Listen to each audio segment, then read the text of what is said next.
여러분 반갑습니다. 신봉기 교수의 법푸정, 법으로 푸는 정치 풍향계입니다. 오늘 메인 헤드라인은요. 검찰 항소 포기의 전말이라고 하는 주제로 오늘 방송을 하겠습니다. 여러분, 여기서 항소 포기한 것이 무엇이죠? 대장동 사건에 대한 항소 포기지 않습니까? 1심에서 1심 선고가 났잖아요. 1심 선고가 어떻게 났습니까? 대장동 사건의 핵심 5명, 즉 대장동 팀 화천대유하고 그쪽 팀의 4명하고 그 다음에 성남시의 그 공공기관 쪽에 유동규하고 이렇게 해서 5명인데 4년, 5년, 7년, 8년, 8년 그렇게 실형을 하면서 실형 선고를 하면서 바로 법정 구속을 시켜버렸잖아요. 이것이 결국 마지막은 누구에게 지금 귀착이 되겠습니까? 그런데요, 검찰이 자체적으로 판단해서 항소 포기한 것이 아니라 외압에 의해서 항소 포기됐다라고 하는 것을 여러분들 어제 하루 내내 그렇게 그 얘기가 떠들썩 했지 않습니까? 그러면 이제 검찰 쪽에서는 항소 포기했고, 그러면 당사자인 5명은 항소를 했어요. 그러면 항소심에서는 어떻게 되겠습니까? 그 당사자들, 그 범죄자 5명에 대해서만 그 자기네들의 유리한 진술을 계속적으로 제출하고 해가지고 진술하고 해서 아무래도 감경될 가능성이 많습니다. 그런데다가 이들이 지금 그 실형을 받은 것은 저 형법상의 일반적인 형법상의 배임죄로 해가지고 처벌을 받았어요. 원래는 특정경제가중처벌 등에 관한 법률 특경법에 의해서 그렇게 배임죄로 하게 되면 형사처벌이 그 양형이 훨씬 더 높아질 텐데 이것은 그냥 일반 형법상의 배임죄로 해가지고 처벌이 됐기 때문에 그 형량으로 그냥 그쳤습니다. 그렇게 봤을 때 만일 이제 지금 민주당에서 지금 밀어붙이고 있는 소위 대통령실하고 이재명 대통령하고 민주당하고 지금 합작을 해서 밀어붙이고 있는 배임죄를 폐지한다 하게 되면 이 사람들 다 나중에 그 사이에 폐지되면은 그 사이에 이 사람들 그야말로 공소기각 돼버리는 거예요. 그러니까 모두 다 무죄로 풀려나는 겁니다. 왜냐하면은 1심 이 시점에서는 배임죄가 있어서 처벌을 받았지만은 2심 선고할 때 배임죄가 폐지가 됐으면은 더 이상 배임죄로 처벌할 근거가 없죠. 없어져 버렸습니다. 더 이상 범죄가 안 되는 거예요. 나쁜 짓은 했지만은 소위 제형법정주의라고 하는 것에 의해서 법률 없으면 형벌 없다라고 하는 것이 돼버리는 거예요. 그래서 공소 기각이 돼버리는 거죠. 그 상황이 생기게 될 겁니다. 그래서 이게 지금 분위기가 묘하게 지금 흘러가고 있습니다. 이 과정에 있어서 검찰이 항소 포기한 그 과정의 뒷배경에 법무부, 대검, 대통령실까지 이렇게 이 뒤에서 영향을 미쳤다라고 하는 것에 대해서 우리가 충분히 예측 가능하고 그런 정황이 검찰 내부에서 막 흘러나오고 있습니다. 또 법무부라든지 검찰청이라든지 이런 데서 상층부에서는 우리들은 거기에 영향 미친 것 전혀 없다. 또 뭐 노코멘트 하는 식으로 이렇게 지금 답변을 하고 있는 상황이거든요. 거기에 대해서 또 한동훈 전 대표, 나경원 전 의원 해서 이 부분에 대해서 완전히 그냥 직설적으로 이 부분에 대해서 검찰의 항소 포기 부분에 있어서 권력층에서 현 살아있는 권력층에서 여기에 영향력을 행사한 것에 대하여 결국은 마지막 기착점은 이재명 대통령에 대한 면소다. 이렇게 지금 딱 그 결론을 내리고 이 상황 자체가 우리 지금 현행 헌정 붕괴를 초래하게 되는 이런 경고의 메시지를 이 한동훈, 나경원 등등 이렇게 여러 사람들이 지금 대놓고 지금 직설적으로 경고를 하고 있습니다. 참 위험해요. 그래서 오늘은요, 이 주제로 해서 제가 뭐 형법학자는 아니지만은 제가 또 이제 공부를 좀 여러분들을 위해서 공부를 해서요, 여러분들께 좀 정확하게 진상을 여러분들께 전해드리려고 합니다. 어제는 여러분들 방송 내내 이 항소 포기하면 어떻게 되냐 뭐 등등 이런 얘기지만은 저는 이제 그 제가 우리 저 법부정 방송은 분석 방송이잖아요. 분석하기 위한 방송이잖아요. 그래서 이 검찰에서 항소 포기를 하게 된 배경이라든지 또 왜 이렇게 한 것 자체가 어떤 의미를 갖는지 또 앞으로 어떻게 될 것인지 하는 데 대한 체계적인 이런 분석을 오늘 1시간 동안 여러분들께 해드리고자 합니다. 좀 차분하게 여러분들 한번 들어봐 주시기 바랍니다. 자, 다시 말씀드리겠습니다. 오늘은 대장동 항소 포기 사태에 대해서 집중 분석을 하고자 합니다. 이것은요, 단순히 재판 절차만을 의미하는 것이 아니고요. 2025년 11월 7일 자정이 바로 항소 기간 만료 시간인데, 그 바로 직전에 대한민국 검찰이 스스로 법의 심장을 멈추게 한 날이다, 이렇게 평가를 할 수가 있습니다. 그날 대장동 개발 비리 사건 1심 판결에 대해서 검찰은 항소를 포기했습니다. 그에 대해서 놀랐죠. 놀랐을 뿐만 아니라 국민들이 분노했습니다. 법조계는 경악을 했습니다. 항소 포기라고? 통상적으로는요, 사실은 관행적으로라도 항소를 해왔거든요. 그 관행적으로 해왔다 하는 것, 그것에 대해서 피의자들을 괴롭히는 것이다, 피고인들을 괴롭히는 것이다, 그러면서 대통령이 한마디를 했어요. 그러니까 거기에 대해서 항소 포기라고 하는 이 카드로 해가지고 이번에 완전히 대받아친 것이거든요. 그런데 국민들과 또 이 지금 현재의 상황을 아는 법조인들은 진짜 항소를 포기했다고? 그런 일이 생기는 일이 가능하냐? 이런 식으로 지금 반응이었습니다. 그런데 그것은 이미 준비된 시나리오였다는 것이, 그런 정황이 속속 드러나고 있습니다. 자, 이 사건이 도대체 언제부터 어떤 식으로 지금 전개가 되어 왔는지 하는 것에 대해서 조금 한번 살펴볼 필요가 있습니다. 물론 대장동 사건 자체가 실제 사업이 진행된 것은요, 도시개발법에 의해서 대장동 사업이 이제 구상이 되고 시행이 됐는데, 도시개발법이라고 하는 것이 만들어진 게 2010년인가 그 정도의 도시개발법이 만들어졌거든요. 제가 이제 그 법을 잘 압니다. 여러분들, 제가 대장동 사건이라고 하는 책을 만드는 바로 그 주인공이잖아요. 법으로 푸는 대장동 사건 하는 거, 이것을 제가 3인 공저로 해서 만든 책, 여러분들 기억하시죠? 그것을 이제 연구를 하면서 대장동 사업의 가장 근거가 되는 법률은 도시개발법이거든요. 도시개발법이라고 하는 것이 만들어진 게 2010년 정도에 만들어졌습니다. 그에 의해서 새로 등장한 여러 가지 제도들이 있는데, 그것을 가지고 이번에 대장동 사업이라고 하는 것이 추진이 됐거든요. 그런데 이제 그 법을 실제로 그 안에 있는 뭐 특이한 그 어떤 제도들이 있습니다. 그래서 그 제도들을 이용해서 그렇게 그 성남시에서 처음으로 시작을 해서 처음으로 이렇게 사고를 친 그런 사건이 바로 대장동 사건이다, 이렇게 여러분들 보시면 돼요. 그러니까 이게 대장동 사업은 2010년 정도에 도시개발법이 만들어지고, 그 이후에 2014년, 15년 이 정도 때 이제 사업이 본격적으로 이제 사업이 시작이 되게 됩니다. 그때부터 이제 사업은 벌어졌습니다만은, 실제 대장동 사건에 있어서 수익 나눠먹기, 뭐 수천억 조 단위의 그런 수익을 자기네들 그 사업자가 모두 다 독차지하는 그런 상황 같은 것들을 우리가 생각을 했을 때, 그것은 대체로 한 2021년 정도부터 그렇게 우리가 가늠을 합니다. 그래서 대장동 사건은 2021년부터 수년간 대한민국의 정치와 사법을 흔든 대형 비리 사건이다, 이렇게 우리가 그 성격 규명을 하죠. 성남도시개발공사가 참여한 민관 합동개발 사업에서요, 민간 사업자들이 7천억 원이 넘는 초과 이익을 챙긴 그런 구조다. 이것이 바로 국민적 분노의 출발점이라고 하는 것입니다. 1심 법원은 지난주에 주요 피고인인 김만배, 유동규, 정영학, 남욱 등에 대해서 각각 징역 4년에서 8년까지 이렇게 선고를 했죠. 언론은 이를 중형이라고 불렀지만 국민들은 그게 무슨 중형이냐 이렇게 했습니다. 이게 중형이냐, 피해가 수천억 원인데 고작 이 정도라니 하는 이런 어떤 그 반응이었습니다. 배임죄만 남기고 다 그냥 무죄 혐의에서 유죄 범죄 혐의에서 다 빼버렸어요. 배임죄만 남겨버렸어요.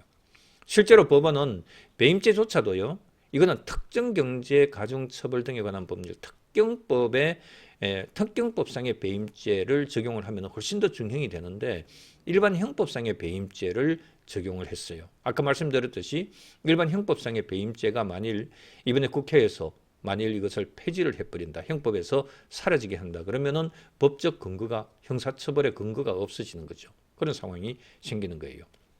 그런데 이제 이 그 성남시에서 대장동 사업에 대한 공모 구조에 있어서 성남시장 즉 대통령의 직속 책임선은 빠졌고 대통령 그러니까 이 성남시장이라고 하는 당시의 그 이재명의 그 책임이라고 하는 것 거기가 대장동 사건의 수뇌부라고 하는 것이잖아요. 그죠?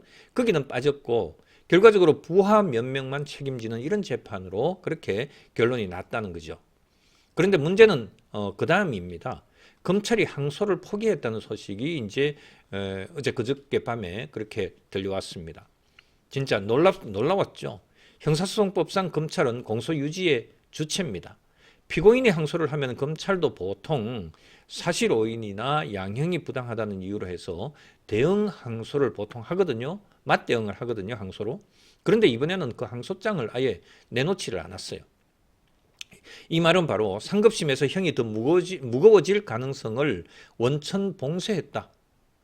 거꾸로 오히려 상급심에서 형이 더 무거워지는 이런 선고가 날 것을 선고가 날 수 있는 가능성이 원천 봉쇄됐다라고 하는 것을 의미합니다. 결과적으로 피고인들은 항소심에서 형량이 유지되거나 오히려 감형될 가능성을 피고인들이 이제 가지게 된 거죠. 기대를 하게 됐습니다. 검찰 스스로 정의의 무기를 오히려 내려놓은 것이다. 이렇게 평가를 할 수 있습니다. 그런데 검찰 내부 관계자들의 증언에 따르면요, 항소장은 이미 작성되어 있었습니다. 검찰 내부에서는요, 항소장을 이미 항소한다 하고 딱 지금 준비를 하고 있었어요. 결재만 기다리고 있었어요. 항소 이유서, 결재도 서울중앙지검장의 결재도 이미 다 나 있는 상태였어요. 항소 이유서 초안도 완성됐고 결재 라인에서도 모두 통과되었습니다. 그런데 11월 7일 금요일 밤에 항소기한 만료 불과 몇 시간 전에 대검찰청 반부패부에서 연락이 왔습니다. 항소를 보류하라. 그리고 또 법무부 차관실에서도요. 지금 항소를 강행하면 곤란하다. 이런 지시가 떨어졌습니다. 그 한 통의 전화로 해서 대한민국 검찰의 역사는 완전히 뒤집어진 것 아닙니까? 결국 항소 포기를 하게 됐죠. 항소장은 제출되지 않았고 다음 날 바로 거기에 대한 책임을 지고 서울중앙지검장은 사의를 표명했습니다. 이 사건은 단순한 판단착오 문제가 아닙니다. 검찰 내부의 결재 체제가 결재 절차가 이미 완성이 되어 있는 상태죠. 결재 라인도 모두 다 통과되고 그렇게 했는데 제출만 기다리고 있었는데 그런데 상부에서 압박이 온 거죠. 그래서 외부의 지휘 라인이 마지막 순간에 제동을 걸었다면 그것은 명백히 외압입니다. 이번 사건을 파헤쳐 보면은요, 세계의 외압이라고 하는 그 압박 축을 우리가 찾을 수가 있습니다.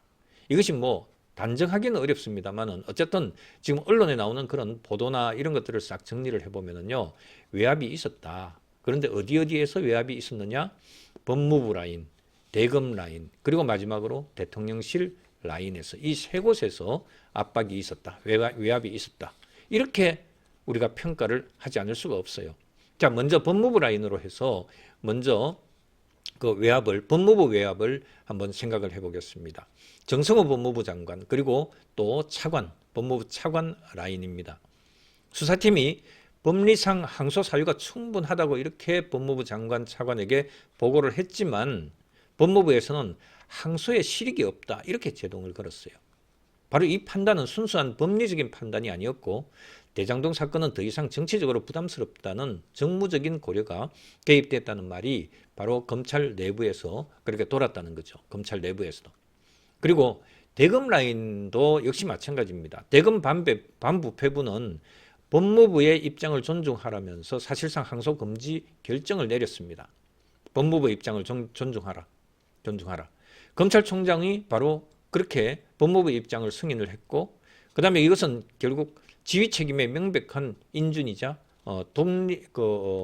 지휘에 대한 포기였죠. 지휘 권한에 대한 포기라고 할 수밖에 없습니다.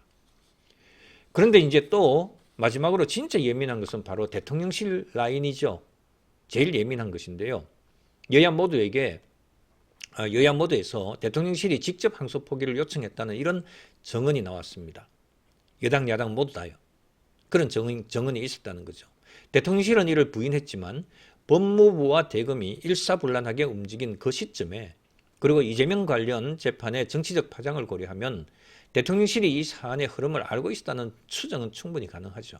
결국 법무부, 대검, 대통령실 이 세 기관이 만들어낸 항소 포기 삼각 구조 속에서 검찰은 스스로 자기 손을 묶은 것이나 자기 손에 수갑을 채운 것이나 마찬가지다. 검찰이 스스로 죽었다는 거죠. 검찰은 침묵하고 있습니다. 그래서 이제 그날 11월 7일 날 그런 일이 심야에 벌어지고, 그리고 8일 새벽에 서울중앙지검장이 사의를 표명했습니다. 사의 표명으로 끝날 일입니까, 이게? 사의 표명으로 끝날 일이에요. 검사들, 판사들에게 우리가 그 신분 보장을, 일반 국민들에 비해서 신분 보장을 왜 그렇게 강화시켜 주는지 압니까? 일반 공무원들보다 신분 보장이 얼마나 강화되어 있어요. 법관은 탄핵 아니면은 법관은 신분 박탈 못하죠. 검사도 역시 마찬가지예요. 왜 그렇게 그 신분을 그렇게 고래심줄로 만들어 놨겠습니까? 이럴 때 버티라고 그들에게 신분을 그렇게 가중적으로, 헌법적으로 그렇게 보장을 해주고 있는 거예요. 그런데 굴복했어요. 일반 공무원들이라면요, 거기에서 자기 목숨이, 공무원 신분이 날아가 버리면 자기 목숨이 끝나니까 그것으로 진짜 굴복할 수도 있고 하지만은요, 검사나 판사들 같은 경우는요, 이럴 때 버티라고 공무원 자리를 헌법에 의하지 아니하면은 파면 못하도록 그렇게 하고 있고, 그다음에 헌법상의 탄핵에 의하지 아니하면은 그렇게 파면 못하도록 하고 있고, 검사도 역시 마찬가지입니다. 검찰청법에 의하면은 검사의 자리를 박탈하려면은 탄핵에 의해서 하도록 그렇게 돼 있어요. 왜 그렇게 해놨겠습니까? 이럴 때 버티라고 해놨어요. 그래서 판사 검사들은요, 좋다, 그렇게 탄핵을 당하는 한이 있더라도 나가서 또 변호사로 해서 자기 밥 챙겨 먹는데, 밥벌이 하는 데는 전혀 문제가 없기 때문에요, 헌법적으로 자기의 신분, 권한, 또 이 공무원의 어떤 그 신분에 대한 이런 보장책을 최대로 보장을 해놓고 있고, 진짜 설사 그런 일이 벌어진다 하더라도 나가서 바로 변호사 개업해서 자기가 일반 국민들하고 달리 밥벌이 하는데 전혀 지장 없도록 그렇게 우리가 이들에게 신분 보장을 이렇게 가중적으로 해주고, 또 자격도 그렇게 좋은 자격, 최고의 자격을 그들에게 부여하는 이유가 뭐겠습니까? 이럴 때 버티라는 것이거든요. 목에 칼이 들어와도 버티라는 것이거든요. 그런데 서울중앙지검장은 그냥 여기에 대해서 성복을 하고 결국 어쨌든 버티긴 버티겠죠. 나름대로 본인은 버텼다고 해요. 그런데 그런 정도 가지고 버텨서 되겠습니까? 그럴 때는 그냥 그거 무시하고 반발을 하고 해가지고는 바로 항소했어야 되죠. 그러고 나서 자기의 목에 칼이 들어오고 무슨 일이 벌어져도 그러면 그때 가서 옷 벗으면 되는 거 아닙니까? 그런데 서울중앙지검장은요, 일단 항소 포기를 하고 그 다음에 사퇴를 하는 이런 그 길을 택했습니다. 이거는 정말 비겁한 짓이죠. 정말 비겁한 짓이죠. 지금 현재 서울중앙지검장은요, 이재명 대통령 들어와서 임명한 사람이에요. 그러니까 생각 자체가 일단 이번은 정당화시켜주고, 항소 포기하는 것을 정당화시켜주고 나만 물러나면 된다, 이런 식으로 되게 가볍게 생각한 거죠. 결국 팔이 안으로 굽는 그런 서울중앙지검장의 결단을 우리가 여기서 느낄 수 있습니다. 정말 참 무책임하고 정말 이 완전히 역사의 죄인이 되는 그런 순간이었어요. 그런데 사퇴로 해서 책임지는 게 아니다. 사퇴로 책임을 다 감당하는 것으로서, 그렇게 사퇴하는 것으로서 끝날 일이 아니라는 거예요. 서울중앙지검장은 불법 지시를 거부하지도 않았습니다. 사표는 명예가 아니라 오히려 침묵의 증거로 이렇게 남았다는 거죠. 검찰 내부망에 이런 글이 올라왔더라고요. 항소장은 이미 완성되어 있었다. 제출 직전에 대검 반부패부에서 보류 지시가 내려왔다. 그 이후에 법무부 차관실에서 지금 항소하면 곤란하다는 이런 연락이 왔다. 우리는 결재까지 마쳤지만 제출하지도 못했다. 이게 검찰 내부망에 딱 요 11월 7일 날 금요일 날 밤에 있었던 딱 경과입니다. 이게 그냥 검찰에 바로 먹혀버린 거죠. 여기에 대해서 저항도 못하고 이 내부 폭로는요, 검찰청 안에서 완전히 검사들 또 수사관들, 검찰 직원들, 검찰청을 완전히 뒤흔들었습니다. 현직 검사들은 이건 검찰의 현 정권에 대한 항복선언이라고 그렇게 했고, 또 그 일부에서는 또 검찰 조직이 무너졌다고 울분을 터뜨렸습니다. 그런데도 공식 항의는 하지 않았어요. 이게 바로 권력 앞에 선 검찰의 현실이라고 볼 수 있습니다. 결국은 내일 모레 이제 1년만 있으면은 검찰이 쪼개진다 라고 하는 거기에 대해서 더 이상 버텨봤자 뭐하냐라고 하는 이런 정말 절망감에서 나오는 이런 행동 아니겠습니까? 남아있는 1년 동안 뭔가를 그래도 해야죠. 뭔가를 해야죠. 정말 참 답답한 그런 모습이었습니다. 저도 정말 놀랐어요. 통상적으로요, 그냥 절도범이나 이런 쪽에서도 형량이 뭐 그냥 보통 보면 1심에서 검찰이 구형하면은요, 구형보다 2분의 1이든지 뭐 3분의 2든지 이런 식으로 해가지고 깎여서 선고를 해요, 일반적으로.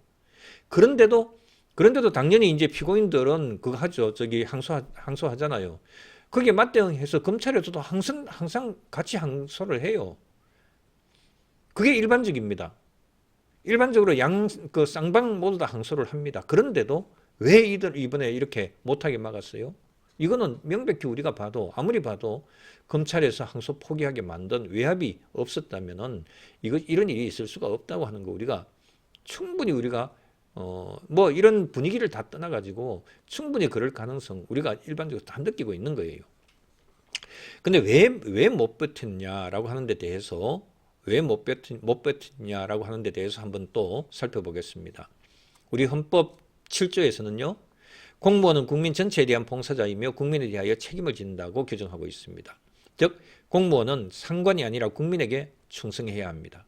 그런데 검찰은 그날 국민이 아닌 윗선의 명령에 따랐습니다. 여기에 대해서 한동훈 전 법무부 장관이 한마디 했어요. 불법 지시는 따를 의무가 없다 이렇게 한마디 했어요. 한동훈 전 대표가. 이 말은 단순한 비난이 아니라 검찰에 대해서 비난한 것이 아니라 우리 헌법 7조에서 얘기하는 공무원은 국민 전체에 대한 봉사자이며 국민에 대한 책임을 진다. 이 핵심이요. 상급기관에 의해서 자기 상관에 의해서 불법 지시 거기에 대해서 저항해라. 국민이 우선이다. 이것을 의미하는 것이거든요. 헌법 7조의 의미는. 그래서 공직자의 첫째 의무는 복종이 아니라 거부입니다. 공직자들이 왜 공직자입니까? 좌천되면 돼요. 저항하다가 불법 지시에 대해서 저항하다가 좌천당하면 됩니다. 그렇다고 해가지고 당장에 어떻게 되진 않아요. 자기 목숨줄이 끊기고 그러진 않습니다. 그게 불법 지시라고 하는 것이 밝혀지면 사후에라도 그 상관이 직권 남용으로서 그렇게 문제가 생기면 문제 생겼지. 담당 하급 공무원이 책임질 일은 없습니다. 오히려 꼿꼿하게 그렇게 자기 법에 따라서 그렇게 공직을 수행했다고 하는 데 대해서 오히려 박수 받을 일이죠.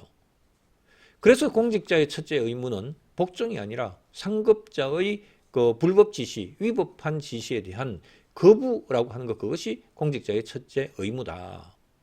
저도 학교에서 우리 학생들에게 그렇게 평생을 그렇게 가르쳐 왔습니다. 불법 지시에 따라서 그렇게 했다가 상대방에게 피해를 입히면은요, 국가배상 청구하고 이렇게 형사상의 문제도 있지만 나중에 가서 상대방이 피해 입은 데 대해서 손해배상 청구하는 거 이런 것들이 모두 다 국가배상 청구를 하게 되거든요. 국가배상 청구의 상대방이 바로 저예요. 국가지만은 실제로 저한테 구상권까지 행사되기 때문에 제가 실질적으로 다 온팡 뒤집어 씁니다. 그렇기 때문에 거기에 대해서는 불법 지시, 불법 명령에 대해서는 거부를 하는 게, 단호하게 거부하는 게 맞아요. 아무리 상급자가 그렇게 하더라도.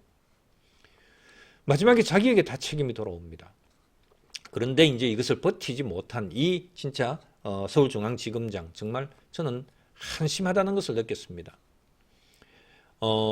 결과적으로 이제 서울중앙지검장은 바로 그 거부라고 하는 길을 택하지 않았죠. 결과적으로 검찰은 거부할 수 있는 딱 그 적시 7일 날 밤 그 한 두세 시간 그 사이에 결국은 무릎을 꿇었죠. 이번 항소 포기 결정의 직접적인 수혜자는 누굽니까, 여러분? 한번 생각해 봅시다. 김만배 등 피고인들 그리고 이재명 대통령 아닙니까? 항소가 포기되면 1심에서 인정된 사실관계가 그대로 확정이 될 가능성이 커집니다. 일단 그 정도로 그냥 확정될 가능성이 커져요. 그런데 이제 아까 말씀드렸듯이 배임죄가 없어진다 그러면 어떻게 되겠습니까? 그러면요, 공소기각 내지 공소 취소하는 상황이 생겨요. 그래서 한번 보십시오. 상급심에서 이재명 대통령의 공모 여부가 추가로 규명될 그런 기회가 사라지는 거죠. 검찰에서 항소를 해서 거기서 그 5명 법정 구속까지 시킨 그 5명에 대해서 예?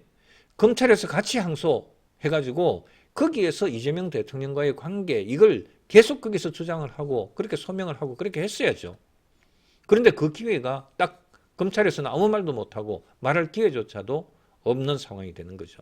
법정에 검사가 검찰 측에서 항소를 안 했으니까 법정에 검사가 들어갈 수가 없어요. 항소심 법정에서는요, 유동규 등등 해서 5명, 김만배, 남욱 등등 이렇게 5명, 그 사람들만 피고인들만 앉아가지고 검사 쪽은 비어 있는 상태에서 그렇게 재판을 진행합니다. 이재명 대통령하고 연관성 이거는 아예 질문도 나올 수가 없죠. 법관이 궁금해서 질문하지 않는 한은, 신문하지 않는 한은. 정말 진짜 희한한 상황이 벌어진 거예요. 여러분들 이게 결코 가벼운 일이 아닙니다. 그냥 한번 씩씩거리고 그렇게 넘어갈 일이 아니라는 거예요. 제가 여러분들 이런 얘기 여러분들 제가 일반 방송에서 얘기합니까? 전혀 아니죠. 자, 그리고 또 형사소송법상 만일 이제 검찰에서 항소를 안 했잖아요. 그러면 형사소송법상 항소를 하지 않는 경우에는 피고인의 형량은 늘어날 이유가 없죠. 늘어날 수가 없습니다. 불이익 변경 금지 원칙이라고 하는 것이 형사소송법상의 기본 원칙 중에 하나입니다. 바로 그 원칙이 작동하기 때문입니다. 결국 김만배 일당은 감형 가능성을 얻었지만은 소위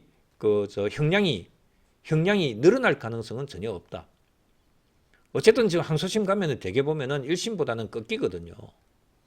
그래서 감형 가능성은 얻었는데 그 다음에 이제 또 하나는 그 파장은 이재명 대통령한테까지 미칠 수밖에 없는데 그런데 이게 검찰에서 항소 포기함으로 해가지고 이재명 대통령한테까지 미치는 것은 이게 사실상 끝났다. 사실상 끝났다. 이걸 그냥 이렇게 넘어갈 수가 있겠습니까? 여러분들 대장동 사건으로 그렇게 여러분들 흥분한 사람들이 왜 지금 이렇게 조용합니까? 국힘은 몇몇 사람만 그냥 떠들고 있죠. 한동훈과 나경원 등등 이런 사람들만 떠들고 있지 제대로 법조인 국회의원이라고 하면서도 여기에 대해서 제대로 떠드는 사람 하나 제대로 지금 못 봤습니다. 이들 빼고. 정말 참 한심한 국힘입니다. 결국 김만배 일당은 감형 가능성만 얻은 그런 지금 상황에 이르러 있다는 거죠. 그런데 이 결정이 단순한 법리적인 판단만으로 해서 항소 포기를 한 것으로 여러분들 봅니까? 절대 그거 아니겠죠. 정치적 계산의 결과 아니겠습니까? 국민들은 이미 다 알고 있는 거죠. 이 사태 이후에 검찰 내부는 완전히 그냥 두 쪽으로 나뉘어졌습니다. 조직을 지켜야 된다고 하는 이런 침묵한 쪽과 왜냐하면 이렇게 검찰에 대해서 항소 포기하면서 조직이라도 지키자. 이재명 대통령이 그다음에 민주당에서 이런 식으로라도 해야지 검찰이라고 하는 것이 그대로 살아있을 수가 있다. 이렇게 해서 조직이라도 지키자고 하는 이런 여기에 대해서 진짜 분노하지 않는 수용하는 그런 측면하고 이거는 법치의 붕괴다라면서 분노하는 이런 쪽으로 해서 그렇게 두 갈래로 나뉘어졌습니다. 그런데도 검찰에서 또 검사들은 공식적인 항의 성명 하나 나오지 않았습니다. 검찰 내부망에서는 아까 그런 얘기도 있고 했지만은 공식적으로 검사들이 완전히 입을 쳐닫고 있었습니다. 자, 여기에 대해서 잘못됐다고 하면은요, 어제 일요일 날 뭔가 성명서가 나와야죠, 검사들이. 그렇지 않습니까? 완전히 그냥 권력에 굴복한 거예요. 저는 그렇게 생각합니다. 검찰총장도 침묵했죠. 법무부 장관은 정상적인 판단이라고 했죠. 대통령실은 아예 보고도 받지 않은 일이었다. 이렇게 했습니다. 이것은 이게 바로 대한민국 검찰의 현실입니다. 그러면서 검찰을 지키겠다고요? 그러면서 뭐 중수청으로 공소청으로 찢어지는 것에 대해서 그렇게나 거기에 대해서 반발을 했다고요? 충분히 찢어져도 될 만한 그런 검찰 내부 분위기인 것 같아요. 지금 하는 짓 보면은요. 여기에 대해서 어떻게 성명서 하나 안 나옵니까? 항의 성명, 항의하는 제대로 된 몇몇이라도 그런 글 하나 어떻게 안 나옵니까? 누구도 책임지지 않고 누구도 진실을 말하지 않는다는 거죠. 이제 한번 여러분들께 물어보겠습니다. 검찰은 그날 왜 침묵했느냐? 11월 7일 밤 그런 일이 벌어지고 8일 날 새벽에 서울중앙지검장이 사퇴하고 그리고 그 경위에 대해서 이러저러한 얘기들이 그렇게 8일, 9일 내내 이틀 동안 그렇게 시끄러웠는데도 왜 검찰은 조용히 넘어갔습니까? 그리고 또 왜 불법 지시를 거부하지 않았습니까? 대한민국 헌법은요, 공무원은 국민 전체에 대한 봉사자라고 했습니다. 그렇게 규정하고 있습니다. 그러나 그날 검찰은 국민이 아닌 권력의 하명에 따른 거죠. 그날 자정에 항소장이 이미 결재까지 나 있는 그 항소장이 그냥 책상 위에 그냥 남겨져 있는 상태에서 모두 다 퇴근하고 남았죠. 완전히 실망하고 좌절하고 절망하면서 이러니까 검찰이 그렇게 쪼개지고 수사권은 빼앗기고 그러고 있는 것 아니냐. 그러면서 좌절하면서 모두 다 퇴근했습니다. 이튿날 서울중앙지검장은 사퇴로 해가지고 이 사건을 모면하고 무마하고 그러려고 그냥 그러고 말았습니다. 진짜 법이라고 하는 것이 있습니까? 검찰이 살아있는 검찰이라고 할 수 있습니까? 그것은 단순한 행정상의 결정이 아니라 헌정 질서에 대한 자해 행위다. 저는 그렇게 생각을 합니다. 이제요, 조금 더 구체적으로요, 대장동의 그 항소 포기 사태에 있어서요, 이제 누가 무엇을 지시를 했고 그 지시가 왜 헌법적으로 문제가 되는지에 대해서 또 한번 여러분들 추가적으로 또 한번 말씀을 나눠봅시다. 조금 더 구체적으로 말씀을 한번 나눠봅시다. 항소 포기 배후가 도대체 아까 우리가 법무부, 대검, 대통령실 이렇게 얘기를 했는데요. 조금 더 그 배후 라인에 대해서 조금 더 한번 살펴보겠습니다. 항소 포기 사건의 가장 큰 논점이라고 하는 그 자체가 마땅히 없어요. 단순해요. 도대체 누가 그거 막으라고 했느냐? 누가 항소하지 말라고 했느냐? 검찰에 대해서. 누가 멈추라고 했느냐? 항소장 제출하는 거. 수사공판팀에서는 항소장을 작성했고 또 결재까지 마친 상태였어요. 여러분들 이미 다 말씀 나눈 거잖아요.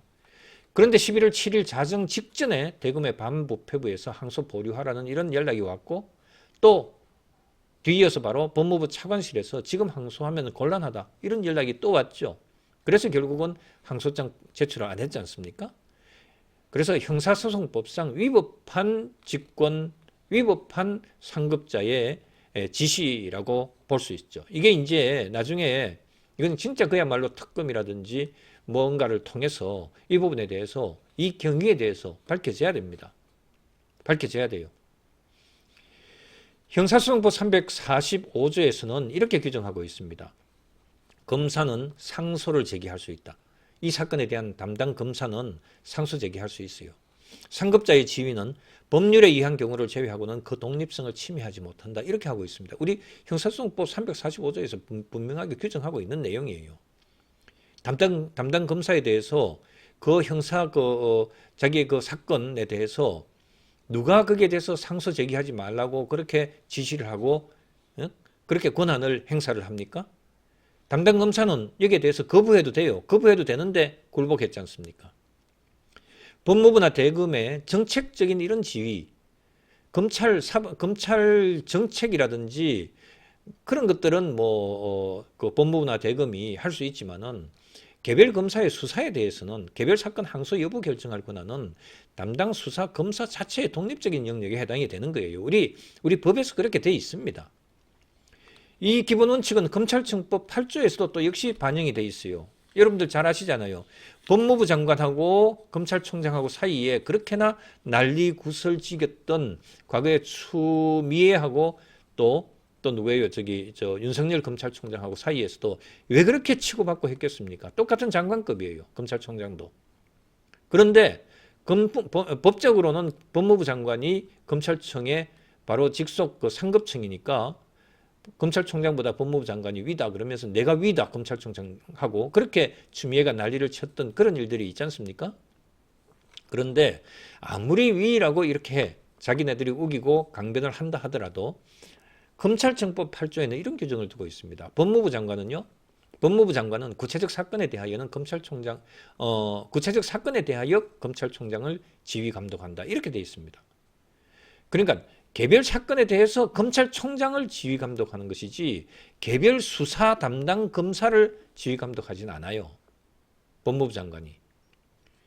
그래서 표면적으로는요, 법무부 장관이 총장을 통해서 지휘할 수 있지만 실제로는 서면 지휘나 기록 보존 의무가 그렇게 붙어 있어요. 그런데 이번 사건은 그 서면도 없습니다. 서면으로 법무부 장관이 이러이러한 경우에는 어떻게 지휘 감독하는 이런 서면의 근거를 남겨야 되는데 이거는 없어요. 그냥 전화 한 통화로 그냥 끝내버렸어. 구두 전화 지시의 형태였다면 이것은 법무부 지휘권의 형식적 요건마저 무시한 것입니다. 이거는 탄핵 나중에 특검 들어가면은 바로 여기서 난리가 날 겁니다. 이건 몇 년 지나더라도 여기에 대해서는 특검을 해야 될 거예요. 정권이 뒤바뀌게 되면은요. 이렇게 되면 사실상 대통령실, 법무부, 대검, 서울중앙지검 이렇게 라인으로 해서 대통령실에서 법무부로 거쳐서 법무부에서 대검으로, 대검에서 서울중앙지검장으로 이렇게 연락이 와서 결국은 비공식 명령의 어떤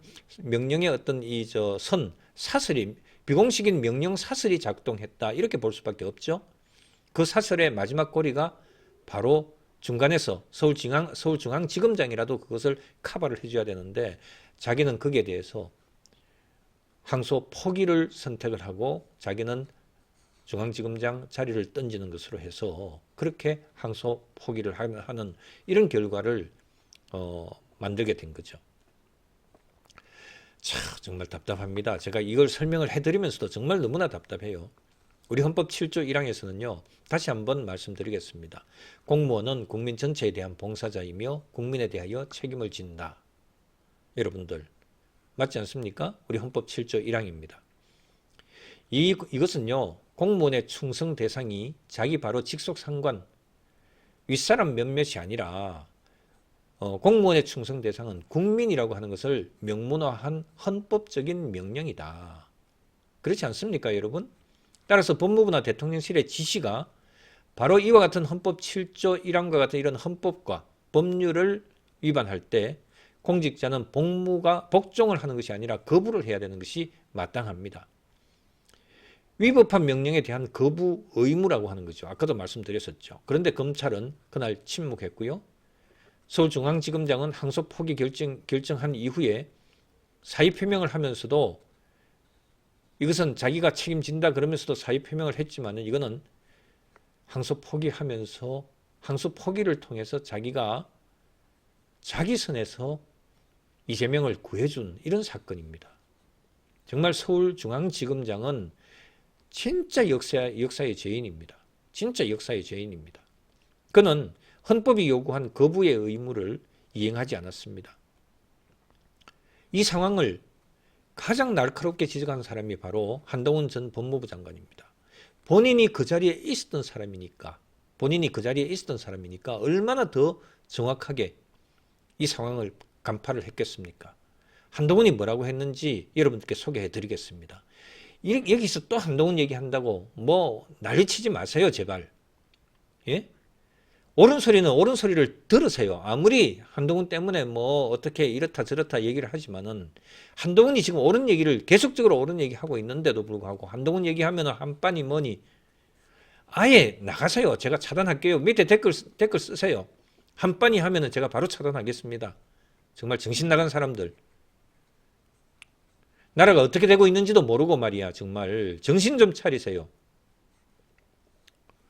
무지성이에요. 정말 무지성.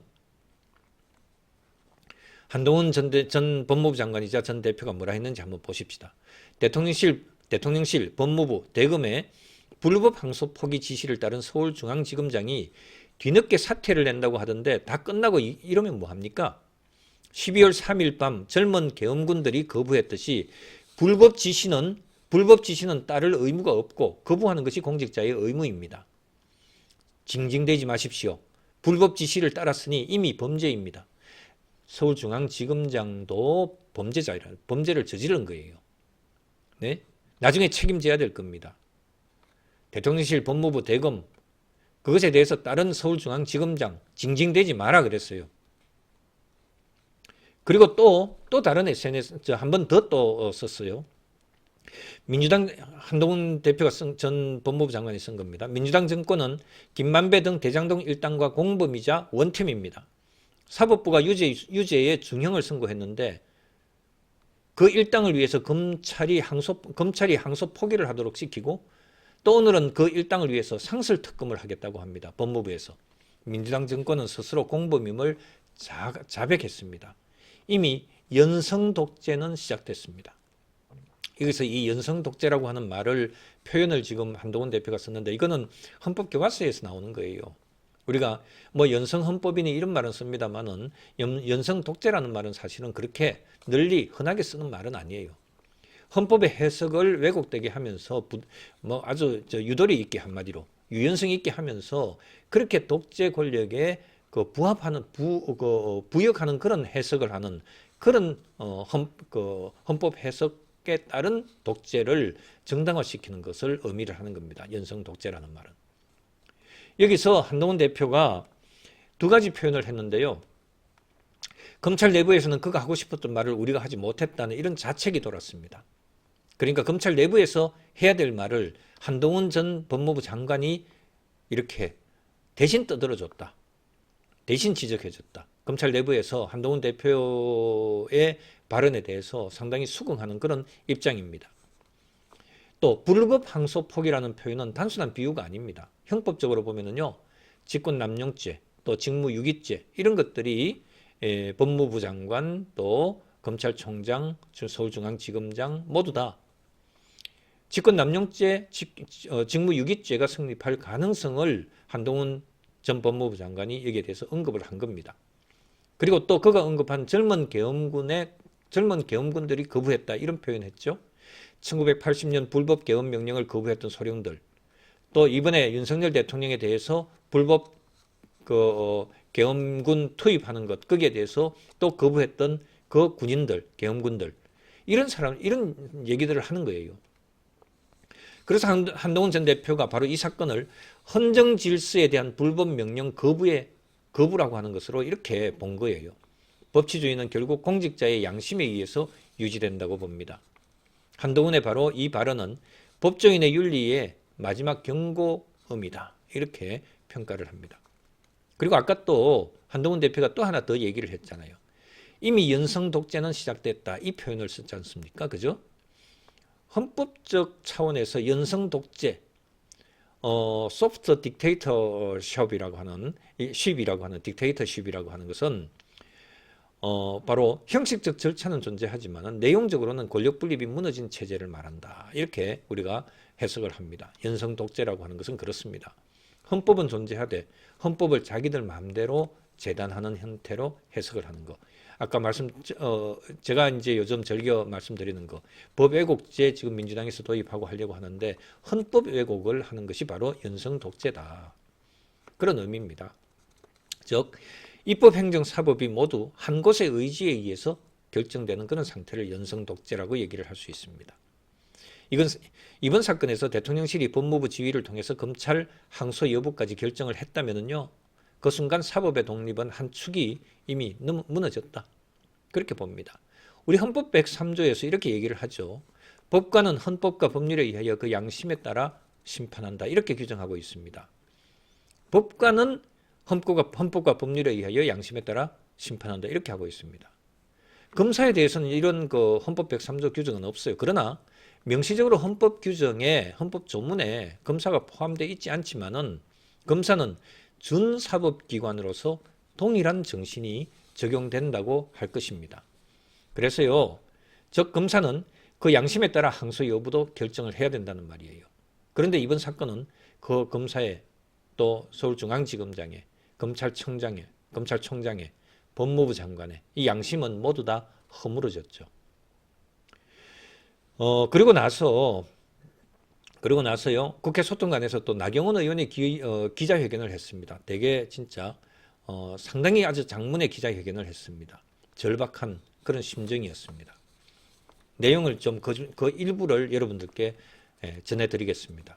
나경원 의원의 그 기자회견문 중에 진짜 우리가 새겨드려야 되는 그 내용들을 여러분들께 좀 전해드리겠습니다. 나경원 의원의 그 SNS 페이스북의 글입니다. 존경하는 국민 여러분 그리고 언론인 여러분, 정말 나라가 미쳐 돌아가고 있다는 표현이 딱 맞습니다. 민주당이 입법과 행정을 장악하더니 법원, 검찰 등 국가 핵심 권력을 해체하고 있습니다. 국가 해체 프로젝트가 가동 중입니다. 민주주의가 종말을 고하고 있습니다. 또 이제 좀 뛰어넘으세요. 11월 7일 자정, 검찰은 범죄자 이재명 대통령의 측근들이 연루된 대장동 사건 1심 판결에 대해 항소를 포기했습니다. 있을 수 없는 일입니다. 있어서도 안 되는 일입니다. 그리고 또 뛰어넘으세요. 이번 항소 포기 지시는 직권남용이자 직무유기입니다. 권력형 수사방해 범죄입니다. 검찰농단입니다. 법치와 사법정의를 안매장했습니다. 또 점점해서 정성호 법무부 장관은 즉각 사퇴해야 합니다. 대통령실 개입 여부, 대통령의 지시 여부도 밝혀야 합니다. 또 검찰 항소 포기로 대장동 일당에 대한 추징금 7,814억 원의 국고 환수 기회를 박탈당했습니다. 부패 집단에게 천문학적인 이익과 면죄부를 주었습니다. 또 지금 대한민국은 벼랑 끝에 서 있습니다. 범죄자 이재명 대통령 때문입니다. 자유대한민국의 해체, 국가 해체의 위기입니다. 법치를 왜곡하고 범죄를 은폐하는 독재 권력의 장막을 반드시 걷어내야 합니다. 또 뛰어넘어서요. 이 사안은 국정조사 대상입니다. 정성호 장관은 사퇴하지 않는다면 탄핵 대상입니다. 이런 내용들이었어요. 나경원 의원의 발언은 단순한 정치 비판이 아니라 헌정위기 진단이었습니다. 나 의원이 언급한 국가 해체는 결국 헌법 제1조 제1항, 즉 대한민국은 민주공화국이라고 하는 이 규정만 남기고 그 실질은 사라진 상태를 의미한다. 나 의원 발언 중에서 핵심은 자동 항소 사안인데 포기했다고 하는 이런 부분에 대한 법리 지적입니다. 형사소송법 361조 규정은 이렇게 하고 있어요. 항소는 판결 선고 후 7일 이내에 제기하여야 한다. 이렇게 하고 있습니다. 그 기간 내에 항소 포기했다는 것은 검찰 내에 결재 절차 완료 후에 상급자 지시로 뒤집힌 것이기 때문에 명백히 절차적 위법성이 존재한다. 이렇게 생각을 해요. 나 의원이 직권남용 직무유기라고 규정한 이유가 바로 여기에 있습니다. 그 나 의원 발언에 대한 어떤 헌법적 의미를 조금 더 보충적으로 말씀드리면요. 나경원 의원이 말한 국가 해체라고 하는 표현은 그냥 수사적인 이런 의미로 그렇게 표현을 쓴 것이 아니에요. 그런 표현이 아니에요. 헌법적으로 보면은 그 나 의원이 가리킨 것은 삼권 분립의 붕괴, 권력의 자기 통제 상실이다. 이렇게 보여집니다. 헌법 제1조 제2항에서는 여러분들 잘 알죠? 김제동이가 항상 입에 달고 살았던 대한민국의 주권은 국민에게 있고 모든 권력은 국민으로부터 나온다. 바로 그런데 이번 항소 포기 사건은요. 권력이 자기 방어를 위해서 법을 도구화시킨 그런 사례로 보입니다. 국민이 권력을 위임했지만 그 권력이 자신의 이익을 위해 법의 적용을 멈춘다면은 그 순간이야말로 국가 해체의 출발점이다. 국가 해체의 출발점이다. 나경원 의원은 검찰농단이라고 하는 이런 표현을 썼습니다. 사법농단이 법원 내부의 문제였다면 검찰농단은 행정부 권력이 수사기관을 조종한 사건이다. 즉 이번 사건은 정권이 검찰을 정치도구로 전락시킨 것이라고 할 수 있겠습니다. 그녀는 또 나 의원은 또 대통령실 개입 여부를 밝혀야 된다. 이렇게 주장했습니다. 헌법 66조 제2항에서 헌법 수호 의무를 대통령은 가지고 있는데 지게 되는데 선서를 하죠. 대통령이 직접 혹은 간접적으로 항소 포기 결정에 영향을 미쳤다면 그 순간 헌법 수호 주체가 헌법 위반 행위의 당사자가 되는 거예요. 여러분들 똑똑한 그 송영훈 변호사라고 있죠. CBS 뉴스 쇼에 나왔는데 검은 넥타이를 메고 그렇게 나왔더라고요. 간밤에 이런 얘기를 했어요. 간밤에 대한민국 검찰이 성남시 수뇌부에 물어볼 꿇었습니다. 송영훈 변호사 얘기입니다. 검찰 수뇌부가 스스로 자결했습니다. 그래서 검은 넥타이를 메고 나왔습니다. 이렇게 했어요. 그리고 나와서 그 방송 끝나고 나서 SNS에 뭐라고 올렸냐 하면은 삼가 대한민국 검찰의 명복을 빕니다. 그러나 애도하지는 않겠습니다. 검찰은 죽지 않을 수도 있었고 죽더라도 다시 살아날 수 있었으며 죽어도 영원히 사는 길이 있었습니다. 그러나 그 길을 마다하고 무릎을 꿇었으니 애도할 수가 없습니다. 참 마음에 와닿는 이 짧은 멘트였어요. 정말 이렇게 짧은 멘트지만은 대한민국 사법기관 전체에 던진 도덕적인 추도사로 저는 상당히 의미 부여를 했습니다. 검찰의 법적 존재보다 양심의 죽음을 애도한 것이죠.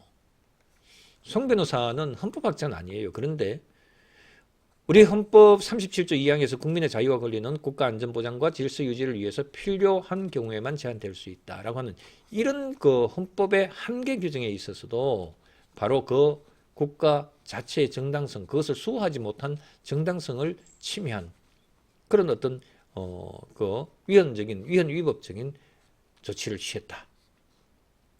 그래서 명복은 빌되 애도하지 않겠다라고 하는 이런 얘기를 진짜 이 얘기가 가슴에 확 와닿는데요. 예? 명복은 빌되 애도하지는 않겠다 이 표현을 한 것에 대해서 한마디로 달리 표현하면 그렇지 않습니까? 검찰을 살릴 수 있는 조직임에도 불구하고 스스로 죽음을 선택했다. 이 말이나 똑같습니다. 참 답답하고 안타깝습니다. 이번 그 항소 포기 결정은요, 단순히 권력의 그 눈치 보기 정도가 아니에요. 형법적으로 보면은 명백한 위법 가능성이 존재합니다. 우리 형법 122조에 의하면은요, 직무유기 규정이 있는데, 122조, 123조 직권 남용하고 이렇게 있는데, 공무원이 정당한 이유 없이 직무를 유기한 때는 1년 이하의 징역 또는 금고에 처한다. 또, 공무원이 그 직권을 남용하여 타인으로 하여금 의무 없는 일을 하게 하거나 권리 행사를 방해한 때는 5년 이하의 징역에 처한다. 이런 규정들이 있습니다. 직권 남용 직무 유기에 관한. 수사 공판팀이 결재를 마친 상태에서 딱 항소장 내려고 제출하려고 지금 기다리고 있었는데 그 항소를 중단시킨 지시가 법무부 대검 라인에서 내려왔다면 이것은 바로 검사의 그 항소권에 대한 권리 행사를 방해한 행위로서 직권 남용죄의 구성 요건에 해당이 됩니다. 그리고 항소 의무가 있는 사건을 고의로 포기하게 만들었다면 또 포기했다면 그거 자체도 직무유기죄에 해당이 됩니다. 그래서 법적으로 보면 이 사건은 단순한 정책 판단의 오류가 아니라 형사 책임 추궁 가능성이 있는 그와 같은 행위라고 봐야 됩니다. 대한민국 헌법은요, 검찰의 독립을 직접 명시하진 않았지만은 우리 헌법재판소와 대법원에서는 판례에서요, 검찰의 준사법적 성격을 인정을 했습니다. 헌재에서 뭐라고 판단을 한 바가 있냐 하면요, 1996년에 했던 그 헌재 결정인데요. 이렇게 표현을 했습니다. 검사는 행정부에 속하나 그 기능은 사법작용의 일환으로서 공익을 대표하며 그 직무의 독립이 보장돼야 된다. 검사의 독립성, 법관의 사법부 독립하고 거의 유사한 준사법적 성격을 우리 헌법재판소에서도 인정을 한 것이에요. 그렇기 때문에 검찰 스스로 이것을 포기했다. 그것도 담당 검사가 아니라 중앙지검장이, 검찰총장이, 법무부 장관이 이런 짓을 했다는 거예요. 더 올라가서는 대통령이. 헌법상의 권력분립 위반이죠. 형사소송법도 제345조에서는 이렇게 하고 있습니다. 검사는 상소를 제기할 수 있다. 상급자의 지휘는 법률에 의한 경우를 제외하고는 그 독립성을 침해하지 못한다. 이렇게 지금 규정하고 있습니다. 항소 제기하고 상소 제기하고 하는데 이런 규정에 대해서 왜 개입합니까? 개입 못합니다. 개입해서는 안 돼요. 이것이 바로 우리 헌법 12조 1항에서 말하는 신체의 자유에 있어서의 또 적법 절차 규정을 규정하고 있는 이 적법 절차 원칙에도 반하는 그런 행위를 한 거예요. 우리 헌법 7조 1항, 헌법 103조 법관의 양심에 따른 재판 이런 것들, 공무원은 국민 전체에 대한 봉사자 이런 규정들 이런 것들에 대해서 모두 다 위반했다고 볼 수 있습니다. 우리 헌법 체계에서요 위법 명령 거부의 의무는 우리 헌법 체계에서는 명문화되어 있지 않지만은 모든 공직자 윤리 규정과 헌법 해석상 당연히 도출되는 거예요. 국가공무원법 57조에도 이런 규정이 있습니다. 공무원은 위법하거나 부당한 명령에 대해서 상급자에게 이의 제기할 수 있다. 이런 규정을 국가공무원법 57조에서 규정하고 있어요. 그런데도 불구하고 명백히 위법한 그 명령에 대해서 불복종하는 것은 오히려 거꾸로 이제 불복종한 담당 공무원 입장에서는 직무상의 정당행위로 인정이 되는 거죠. 거꾸로 반대 해석하면은요. 그런데도 불구하고 이번 사건에서 서울중앙지검장은 거부를 안 했죠. 직무상의 위법 명령에 거부를 안 했죠. 거부 의무를 이행하지 않았죠. 그는 항소를 스톱시켰고 그 다음 날 책임진다는 명목으로 사의 표명을 했어요.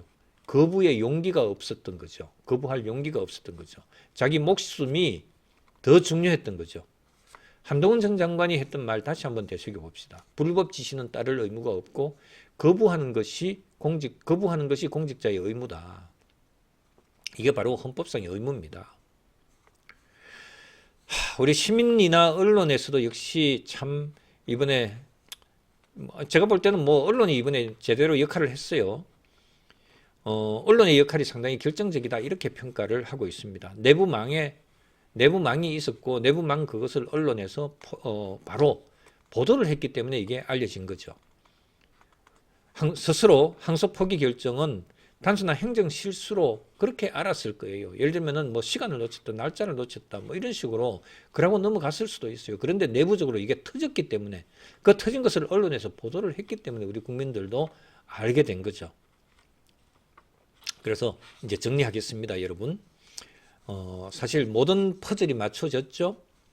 한동훈 대표 입장에서는 한동훈 전 법무부 장관은 이렇게 얘기했어요. 불법 지시는 따를 의무가 없다고 이렇게 경고를 했고 나경원 의원은 국가 해체 프로젝트가 이미 가동 중에 있다고 이렇게 외쳤고 성룡은 변호사는 검찰이 자결했다고 그렇게 탄식을 했습니다. 이들은 모두가 서로 제각기 그렇게 쓴 글이지만은 딱 하나는 똑같아요. 하나의 의미를 갖습니다. 법치는 죽을 수 없다. 그러나 침묵하면은 법치는 죽는다. 검찰이 침묵하면은요, 국민이 분노해야죠. 국민이 침묵하면은 법치는 완전히 무너집니다. 이번 사건은요, 하나의 법적 사건이 아니라 국가 시스템의 경고음입니다. 국가 시스템이 붕괴되고 있는 경고음을 적나라하게 이번에 보여줬다. 그런 의미입니다. 헌법이 스스로를 지킬 수 없을 때는 국민이 그 방패가 돼야 된다는 의미입니다. 우리 헌법 제1조 제2항의 문구가 다시 또 생각이 나네요. 대한민국의 주권은 국민에게 있고 모든 권력은 국민으로부터 나온다. 바로 그 주권이요.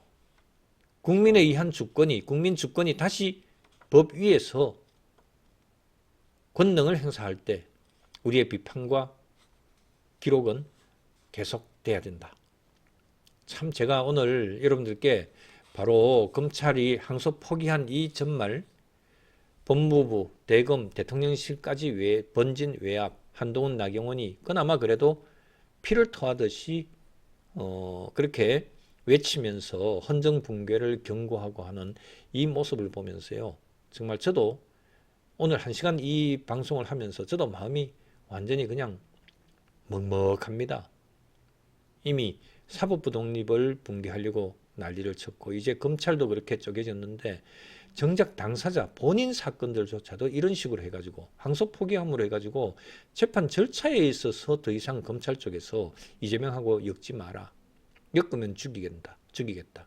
이런 식으로 해서 그것을 브레이크를 걸어야 될 서울중앙지검장은 그냥 항소 포기하면서 사퇴하는 것으로 책임을 다했다. 이렇게 무책임하게 떠나는 이 모습, 저는 우리나라에서 제가 앞으로 계속 법치 이렇게 외칠 수 있는 이런 기회가 얼마나 있을지 저는 그런 의문이 드는 정도입니다. 자, 오늘 이렇게 마치겠습니다. 감사합니다.